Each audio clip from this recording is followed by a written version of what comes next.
Welcome to Behind Every Employer, where leaders in business and education from across the country share solutions for sourcing, training, and growing frontline talent to create the workforce of tomorrow. This broadcast is brought to you by the Coalition on Adult Basic Education. To learn more, check us out at www.coabe.org or any of your favorite podcast sites. Now, here are your hosts, Anson Green and Jeffrey Abramowitz. Hello, Anson. How are you? Hey, how's it going? Good to see you. Hi, Behind Every Employer podcast family out there. This is I've been waiting all day for this. So we've been taping. We're taping a bunch of shows coming up, and really excited about them. But there are certain ones that just tickle you and just say, "All right, I can't wait for this one." So this is just one of those that I can't wait for. But first, how you doing, real quickly? You good? Doing great. Yeah, I'm doing great. And I'll tell you what, we've been getting such good feedback on the podcast we've gotten out. That I'm so glad we've got some great guests lined up coming up, and a fantastic one today, Dr. Kiesha King there with T-Mobile. And I'm just really ready for this one because it's on a topic I love, technology and education, and she is just a dynamo for that work. Let's bring it on. Let's do it. Let's do it. Dr. King, how are you? Hey guys, I'm wonderful. How are you doing? Doing fantastic. Good. So happy to have you. I was reading your bio and I'm just like, oh my gosh, we're going to have someone that we are just going to jive with, because I'm all about technology and education and underserved communities, working with businesses along the way. And I know that's where Jeff's heart is too. And you've got just a great resume of accomplishments there. So we're really excited to have you on. And you've got so much to share with our listeners that I just am so excited. Let's begin by just tell us about yourself some, and what you're doing over there at T-Mobile to make the world a better place. Oh man, thank you so much. I appreciate you. And let me tell you, you're not alone in looking at bios, because I kind of took a look at you guys, and I think the world of the work you're doing. I've been stalking the podcast all day. Good. And it's so exciting to see all these different speakers talk about this vast array of topics specific to adult education. Yeah. So I lead our U.S. education strategy for T-Mobile, and I have a beautiful opportunity to build a $10.7 billion initiative to bridge the digital divide across the country. Like, yes, billion. Like, how is that even my life? Yes. I came from being a teacher. I was a principal. I led all of the online learning and virtual school programs in a district of 70,000 kiddos, working with from education software to technology integration and devices and all these other really amazing things across the school district. I did that for a long time in my career. And then I said, man, I wonder if I can build virtual schools all over the country. And then I started a consultancy doing that. And I was one of T-Mobile's first education customers in the school district that I was in.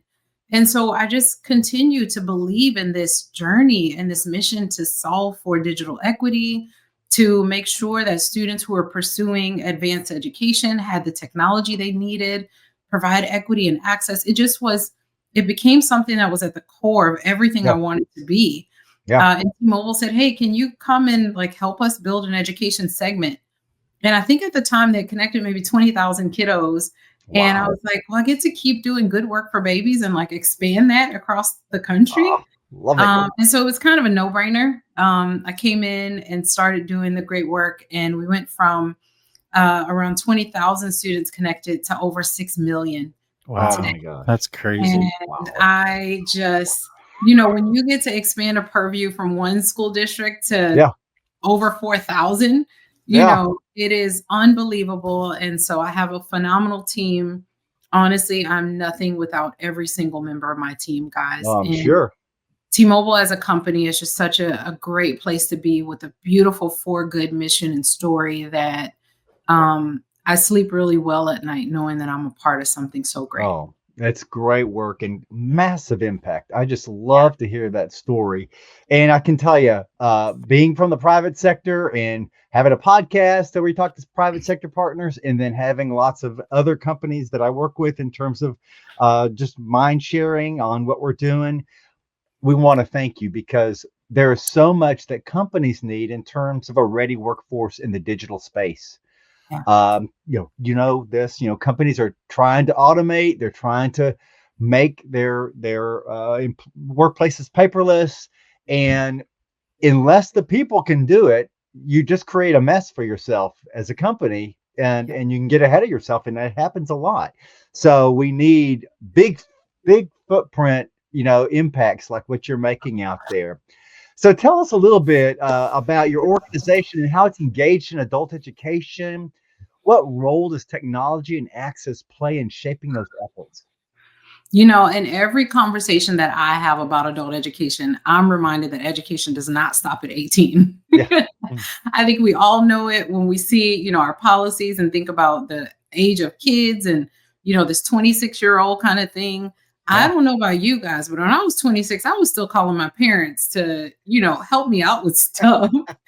So it doesn't always start in a classroom. Yeah. And what we're seeing across industries and agencies is this growing awareness that lifelong learning isn't just a nice to have thing, right? It is a economic necessity. Yep. And I don't care what part of the country you're in. If you're in rural America or if you're in the inner city, wherever you are, whether you're a parent finishing a high school diploma or you're a returning citizen rebuilding your future, there is some reason that every single learner needs to build workforce resiliency. And that is a part of the backbone of all of the work we do. We're responsible for it. Our engagement is grounded in 3 core beliefs. I know when I show up every day, it is access, it's relevance, and it's dignity. Making sure that we're doing the work the right way. So access means making sure that learning is available when and where adults can actively engage. Right? We're talking about private-public partnerships. We're talking about public housing authorities, libraries, job corps, nonprofits, right? Relevance means tying the education to the real-world applications, like employment and advancement, coordinating with workforce boards, state agencies, right? All these different organizations that are working in the space. And then the dignity piece. That's the part that resonates the most with most of the time when I'm around people.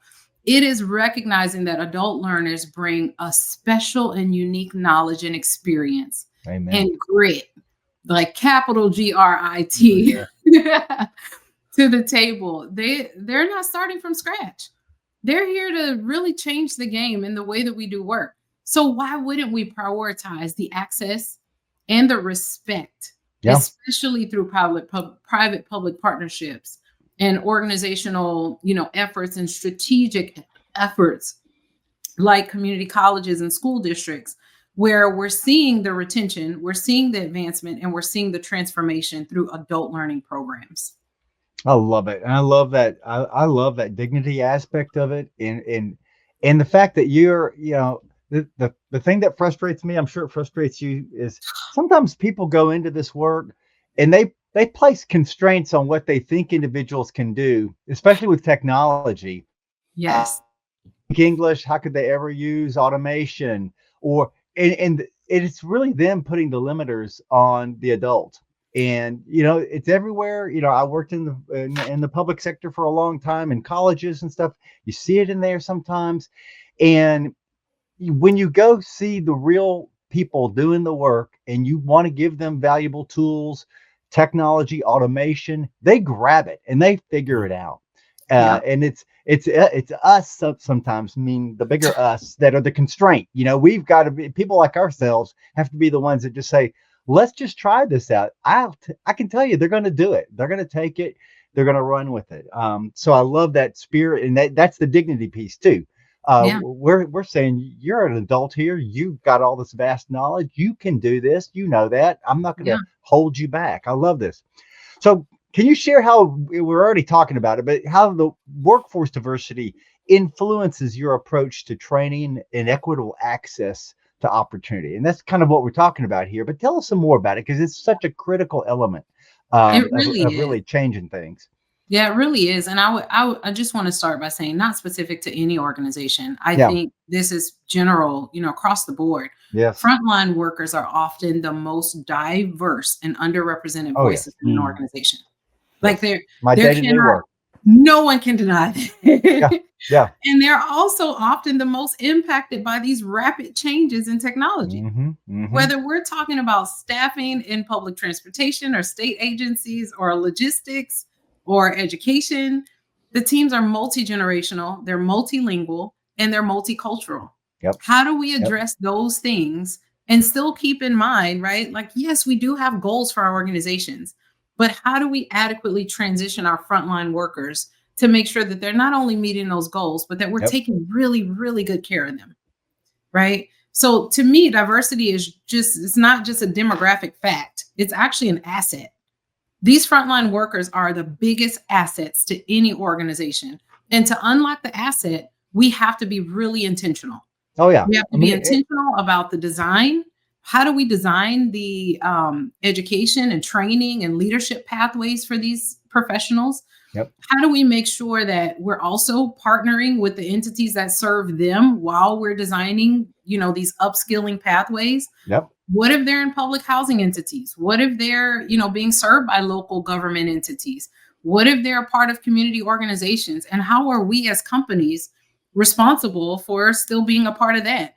How are we as individuals, right? Like this weekend on Saturday, I'll be at the local food bank, right? Like that's something I have a responsibility to do. And I know that the food banks also help to serve, right, our most vulnerable populations, which are our frontline workers. So every time we collaborate with a library system, a school district, a federal workforce initiative, we should be reminded that the future of work must be built with the equity of opportunity at the very core of every single conversation we're having.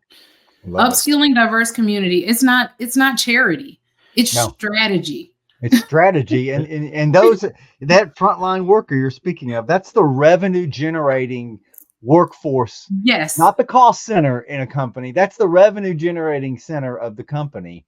And so anything that we invest there is a multiplier on revenues. And that's what speaks for business, as you know.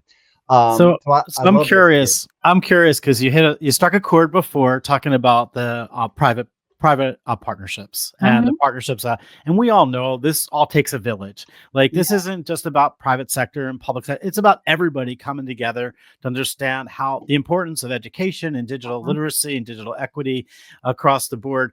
But I'm kind of curious. So I'm also geeking out too because T-Mobile during COVID, you don't know this, but T-Mobile during COVID, they gave us a lot of cell phones to give to men and women that were leaving prisons and jails around the country. And it was the most amazing thing in the world because they gave us a free year of service for them. So people were coming home in a really tough situation and they were able to use them. And it was a lifeline for them. It was amazing. But those private public partnerships are so important. And when it comes to education and workforce development, can you just give us a little bit, like, how did this all start? Not every company does this. Like they should, but they don't. And I'm curious a little bit about like what those partnerships look like for you and how you've built them into your culture at T-Mobile.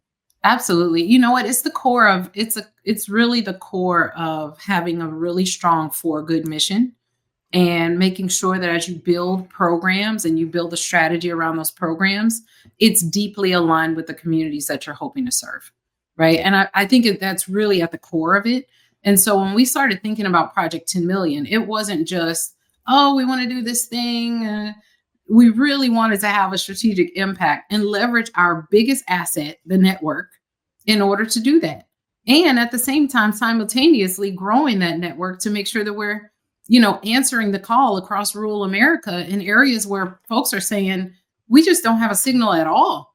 Like, it's not that we need a bigger signal or we have nothing, right? And so you have folks that are genuinely wanting to be a part of this workforce and they're just completely cut off from the world.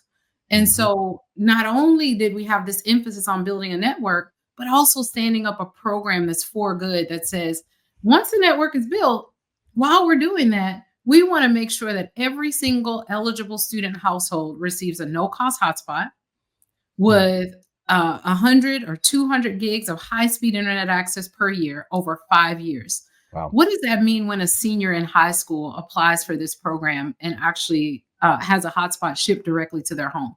Oh, yeah. That's 5 years. That's post-secondary education. Yeah. That's potentially a certification. That's all kinds of programs built in to help support The first job interview, everything. Exactly. Exactly. So for me, I mean, it's hard because this is all I know and this is all I've ever wanted to do. Yeah. Right. And so I can talk about this ad nauseum. When you need me to stop, you tell me, okay. Well, I want to hear. Digital upskilling for me isn't just about teaching folks how to use software. Yeah. Like we got to get beyond that. It's about building their capacity to learn and adapt in real time. And I think that we've worked really hard with job training centers and again, I can't stress the emphasis on public libraries enough. I realize they've been underfunded, they've been underutilized, they have, lacked the real capacity to make the impact that all these amazing librarians are like begging to make across the country. Yep. But public libraries are major, and these adult education programs. Think about the work that COABE is doing, right? In public school districts and community colleges and Job Corps and all these different workforce opportunities across the country.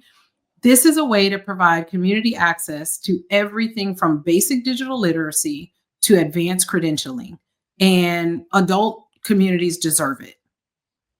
Absolutely. Actually, it's not to deserve that the country needs it. Yeah. They say that the greatest determinant of a child's education in their lifetime is the education of their parent, and in particular their mom. So the more that we can educate moms and dads in the country and get them into the digital equity and digital literacy and make them really understand it, work side by side with their kids, man, that's where you change generational poverty. Yeah. It's funny. I actually feel like my second home is on LinkedIn. Don't judge me, but I'm always there. So today I was scrolling LinkedIn and I saw a young lady and she did her graduation pictures. She was graduating from maybe a community college or a university. I couldn't tell which one. I was scrolling. And her picture, she took these professional pictures. Her parents were migrant workers.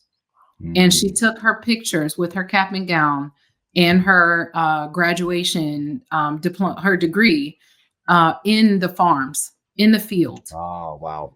And it just made me tear up immediately. Yes. And it was something that was like a resounding yes for her family, for future generations, for, probably what her parents have always hoped for their children.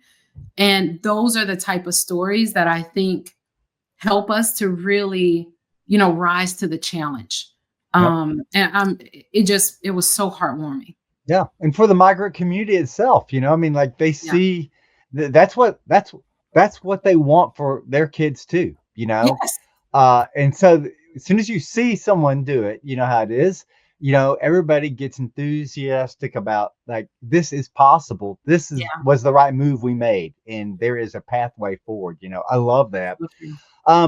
Tell us a little bit more. You have mentioned several times about these partnerships with the public sector, community colleges, adult education, housing districts. How does that look more tactically, like on the ground? Like, give us an example of like, how does T-Mobile partner? Because our listeners are probably saying like, I want to get involved with her. She's fantastic.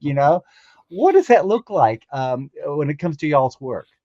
I mean, generally we work, directly with entities. I mean, there's really no limit. Obviously, most people know T-Mobile from retail. We are the big magenta place that's everywhere. But every strong upskilling initiative that I've started has always started with one thing, and it's listening. Yeah. I mean, as much as I want to tell you there's some deep level strategy, it's really listening. And beyond the listening, it's providing the context with the context of innovation, the solutions that actually are responsive to what I've heard. Yeah. And I think that what T-Mobile and, honestly, a lot of our peers right now are really in the industry saying is that we want to hear what folks actually need. And we want to introduce the innovations to allow them to do their best work. Listening to the employees, listening to the community leaders, listening to workforce boards, the learners themselves. You can't design for the community if you have to design, you can't design for them without designing with them. So a lot of times when, I'm posting or sharing pictures that I've done, I say, how can you design a program for students if you're not with them? Right? As much as I want to post a bunch of pictures with you guys, and you guys are great, you're handsome, all the things. But I really want to post pictures with kiddos, with students, with adult learners, with people that are at the front line on the workforce. Right. And so when partnerships work best, it's because they're co-designed. We see the best results and the best models that blend language instruction, digital skills, stackable credentials. That's all happening through partnerships with the community colleges and workforce agencies. Like that's it. And again, collaboration for me is not just a bonus. It's how the system should work. Yeah. Yeah. So I'm kind of curious. You've listened a lot. So give us some, like, what are the most impactful things you've heard from some of your students or some of the partners that you've worked with that have kind of said, I never thought of that. Oh, goodness. So I won't name the entities, but a couple of weeks ago, I went and walked through one of the county juvenile probation departments. And before I got there, I was expecting something that was more, I don't know, like a group home. And I arrived at a prison facility. And there was no outdoor time. There weren't any, there wasn't any integration of technology. There was no opportunity for the kids to see beyond those little small windows in the cell, the single cells that they have access to. And, I as much as I support the online world that we've now created, and a lot of us are dependent upon in order to still have functioning lives, because it gives us more time, it lets us be more flexible. There are some conversations you have to have live and in person. You need to be there, right? And that was one of those situations. We had an opportunity to talk through, what does a smart city look like, and what could a smart campus look like here, right? Yes, I understand that tablets are a part of our prison system, but how do we integrate tablets here so that it's an incentivized process, so that it helps students to, want to be a part of, feel like they have a future and build some hope, right? That's one of the instances, right? And just thinking, think about it. Then the ages were from 10 to 17. Wow. Think about a 10-year-old that can't go outside for years on end. Right. I don't know about you, but that's a really dire situation, and coming from there. And then also, thinking about conversations where I'm sitting across from the mayor's team and they're talking about, these programs to help housing authorities, young mothers, first-time mothers to purchase their first home. Right. And how they want to build in literacy programs and have technology there, so that they can have access to all these resources and simultaneously, teach their young kiddos so they can prepare them for Head Start. Right. And so the conversations run a gamut, but the listening piece is always at the core. And I'm now a really firm believer that if there's an opportunity to be there, to be in person and be present, just feeling what the staff felt in that facility and hearing from the children and standing next to a table of 12-year-olds playing on a little chessboard with all the missing pieces, and the pieces were mismatched from all the things. That's more moving and inspirational for me. And it changes the way that I drive toward the goal and the finish line for those kiddos. I think that's the best piece of advice I've heard in a long, long time for people that do this work, honestly, is, and I have a rule, like every partner that we work with in my agency, we're out there on site seeing it. We do a lot of juvenile justice work. We're in those facilities. But until you go out there and you talk to people and you see what the conditions are and what the partners are, and even employers that we work with, we go out on site and we want to see, I want to go to Tyson Foods. I want to be on their front line. I want to be on the front line of some of these employers that we're working, that are doing great jobs and great work, but I need to understand how we can do it better. What else do they need? And that listening is just so brutally important. So I love it. Thank you. Oh, it's fantastic. I want to hear, you had referenced this earlier about the future of work and your perspective there, because that's what I do day to day. I'm the guy that goes in and it's a Monday morning, and over the weekend they just installed 5 robots and the workers are standing around saying, my job has just dramatically changed in Spanish, in Cantonese, in Laotian. And the company's like, we need to run this line. We need to run these robots. Help us out here. That's the future of work. That's the transformation.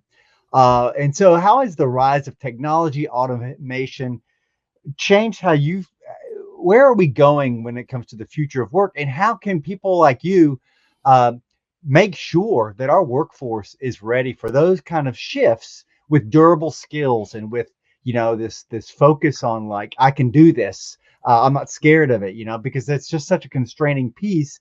If someone tells you you can't do that, and then you see something, you say, I can't do that. So I'm really intrigued by the future of work topic, because I think it is happening so rapidly while our communities are getting more diverse and more language diverse. Those two forces aren't stopping. The demographics are not going to slow down and change, and the demand for technology in the workplace is only going to accelerate. So talk a little bit about your vision of that. It is a big thing, but it's also the right thing to think about. Yeah. And, I keep stressing this idea of, doing the right thing and being a part of a for good mission. And I think at the core of everything we do, we have to have that. Yeah.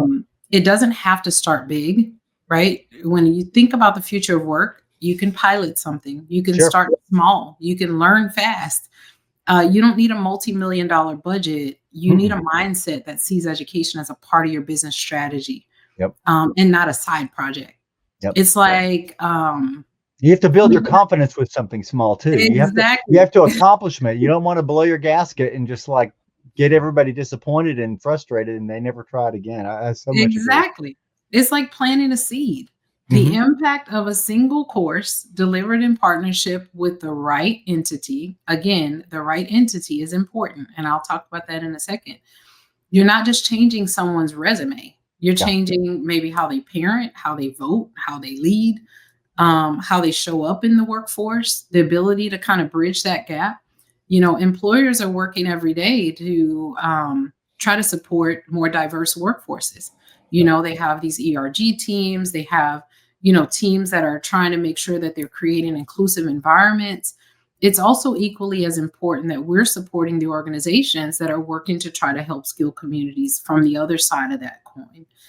And I think, the reason that's so critically important. So, for example, there's a situation where I went and we were meeting with the governor's office, and they were talking about deploying these programs, and they wanted to spend this money and do all this great work.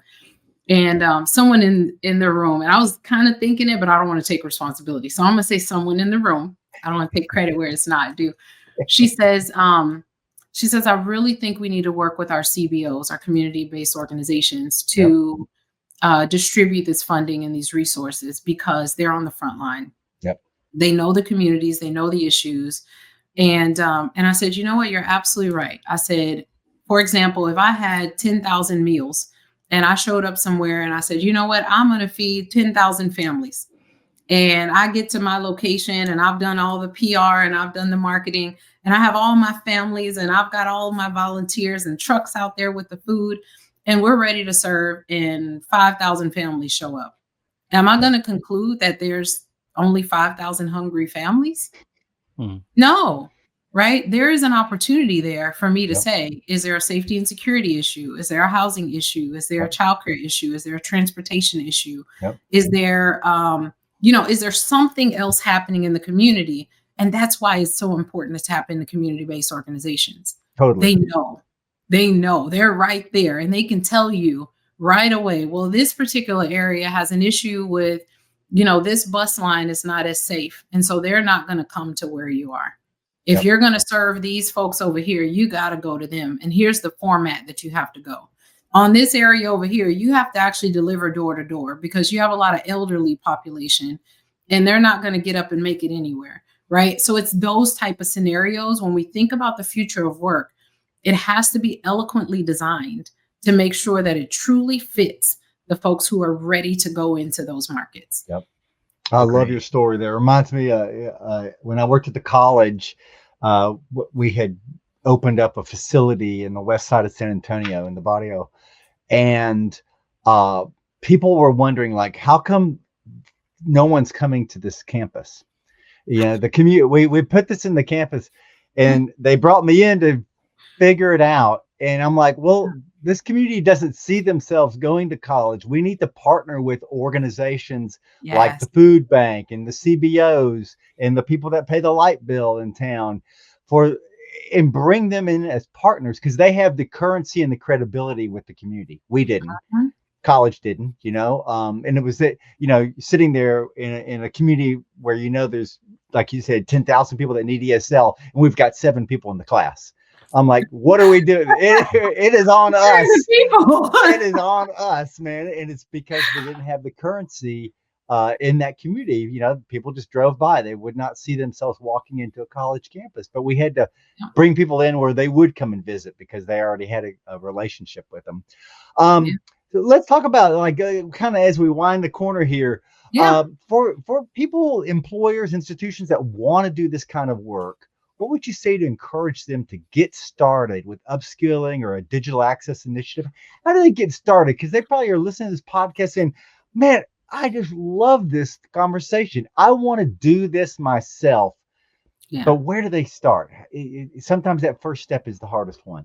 Yeah. Again, I mean, it's always back to the piloting piece. Don't be afraid to start small. Sometimes our ideas are so big that they get overwhelming and we get analysis paralysis and building and designing things.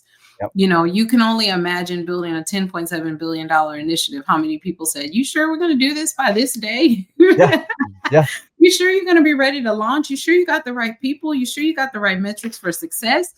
A big thing too, I think what happened during COVID, right? And across every industry, we had to move fast and furious. And a lot of that data-driven, outcome-driven work that we have known for so long, we had to kind of toss it out of the window a little bit. Right. And so this is such a unique, opportune time, not to just take the data-driven and the outcomes that we had from before, but to reinvent them. Right. Like, what do we want to see now? What programs do we want to design now? When you invest in foundational skills, like whether it's English language learning or anything to support the future workforce, there's a ripple effect that goes far beyond just like vocabulary. You're opening the door to confidence, connection, contribution, all of these things where participants in programs that are run by these different entities, they've continued to share how these skills empower them. Right. They empower them to engage more in team discussions, advocate for themselves, all types of things. And so I think this is such a unique opportunity where if I were to get started right now, if someone said, Dr. King, what would you do in designing a new program that, is technology relevant, that can upskill folks?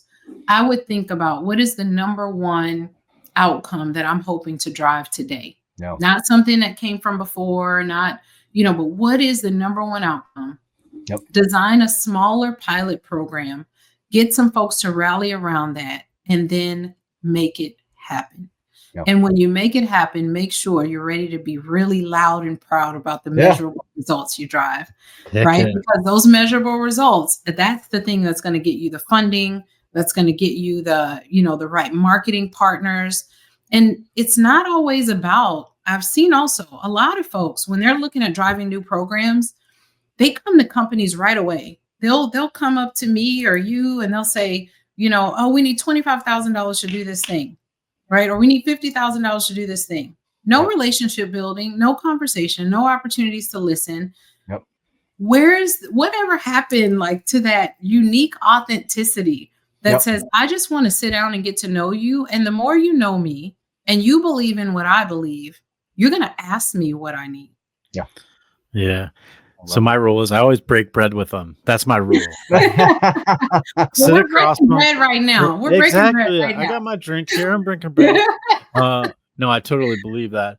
So one of the things we didn't tell you, we didn't prep you on before we got on today was Anson and I do this thing called the lightning round, and we're about to get to it. And the lightning round is a session where we're going to take a quick break. And when we come back, we're tasking you with something that our listeners can do themselves. And it's the takeaway. Like, what is it? That's the lightning You give bolt. them a charge for a charge. Go do this. Yeah. Yeah. So we're going to take a quick break, and we're going to be right back behind every employer.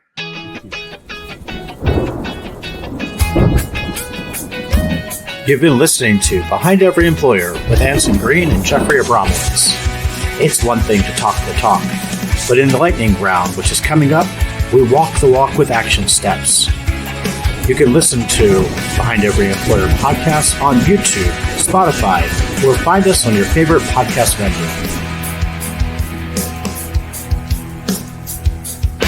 You're back. The lightning round. I don't know if I'm ready.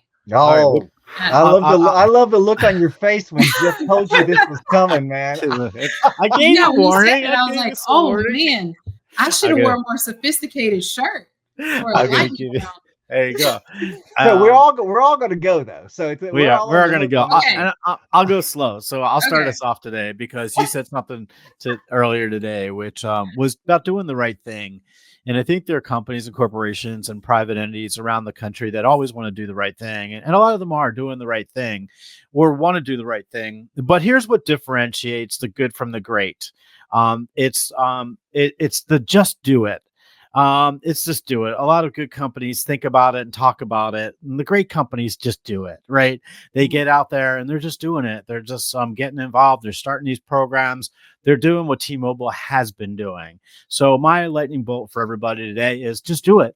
Just get off your couch, get out of your boardroom, get out of your office, go down into the street, go see one of your CBOs, go to your local college, your adult education center, your ESL program. I don't care where you go to a reentry program, but go and feel it, go and see it and touch it and smell it. And then you'll understand it. And I promise you, if you do that, then you're going to just do it. There you go.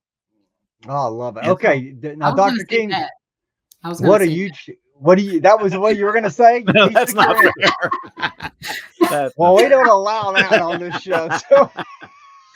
It doesn't work. Okay, fine. So what are you going to charge our listeners with something to go do based on all this excitement you've just created today?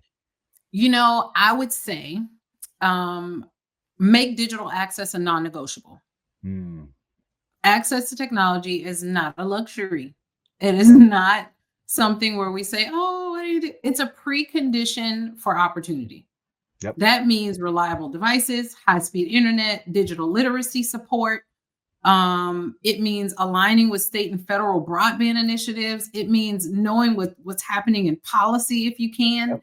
Like I know everyone everyone listening may not be that right audience to do that, but no matter who you are, there's an element of this that you can be a part of. Whether you're going to a school board meeting or you're just showing up at a community college saying, hey, this is my first year and I'm a student that's on solely supported by financial aid. And I would really love if you would consider including a connected device in my tuition. That would be really important for me because when I go home, I have limited access. Yep. I can't do my papers on a phone, right? Those are the ways I think advocating for yourself is so critically important. Leveraging partnerships with libraries and school districts. You'll be surprised going to your library and saying, hey, I really would love a checkout program. Is there any way you can get a device checkout program with some connectivity for us, right? Making sure the connectivity is built into every education, workforce, and public service strategy and ecosystem. That piece, that is the advice that I would give just across the board as much as you can do it. Oh, I love it. I love it. My lightning round is to the business community. And I want to say, you saw it, you heard it today, but if you're a company out there, small business, medium size, big company, and you're wanting to upgrade technology or you want to go paperless, you want to do an installation of automation, but you're not sure or worried your workforce can't take the bandwidth of using that equipment or fully accessing the investment you make, listen to what we're saying today. I do it. Dr. King does it. Jeff does it. Don't put the constraints on the workforce in terms of what they can and can't do, because they do it already. We see it happening. We're doing it ourselves. And that is what, as a company, you've got to do if you want to stay in business, if you want to have that market share, if you don't want your company to move offshore. You've got to invest in the community that you have, the workforce that you have. It's not another workforce out there. They're the ones that are driving your establishment. Have that conversation with them, as Dr. King's saying here. Talk with them, tell them what your plans are, and then do it. And know that there are community partners out there that can help. There's a whole network of folks that have accomplished these things. And I hate to see constraints because people's perceptions of what an individual can do or what a workforce can do are keeping and holding people back when that workforce is ready to go. You're absolutely right. There's two things I always tell my team, and I know you're ready to shut me up. No, you're good. One is design with, not just for, the communities that we're going to serve. Yeah. Yes. The second one is rethink what counts as a workforce win. You are thinking narrowly and measuring success in a way that you're just looking at job placement, or you're just looking at this one small single criteria. You're really eliminating what success looks like. Totally. There are so many different elements for success. Jeff, you talked a few minutes ago about incarcerated individuals. If we only looked at a program measuring GED completion for incarcerated individuals, that would be like interesting. And I think it's a great measure. But what if we looked at the measure of, now that these individuals have earned their GED, what else can they do? What other things can they do for their families? How have they inspired their children to do something different? Right? There's so many more variables that we can look at. And I just think we deserve, like everyone deserves, for us to think bigger. Amen. Absolutely. What a great show. Thank you, Dr. King. Thank you, T-Mobile. We really appreciate you and the great work you guys are doing. And we're hoping everybody's they're gonna follow your lead. That's what we hope. Well, and tell us real quick, how can people find out more about what you're doing over there at T-Mobile? At T-Mobile.com/project 10 million. That's where the program is. And obviously there's plenty of information about solutions and how we serve government entities, how we serve the education sector. And then I'm always here. So connect with me on LinkedIn. I think I've shared how much I scroll on LinkedIn shamelessly today. It's my second home. So come over there and find me, and I'd love to hang out. All right. Fantastic. Well, thank you so much for being a guest today. And our listeners are going to be playing this one over and over, and share it with your friends. Check out the Behind Every Employer podcast out there on your favorite podcast apps. There you go. Thanks, everyone. Have a good night. You've been listening to Behind Every Employer with Anson Green and Jeffrey Abramowitz. If you like the show, please follow us and tell your friends and colleagues. This broadcast has been brought to you by the Coalition on Adult Basic Education. You can find us at www.coabe.org. You can listen to us on Spotify, YouTube, or on your favorite podcast site. If you'd like to be a guest on Behind Every Employer, please contact us at behindeveryemployer@coabe.org.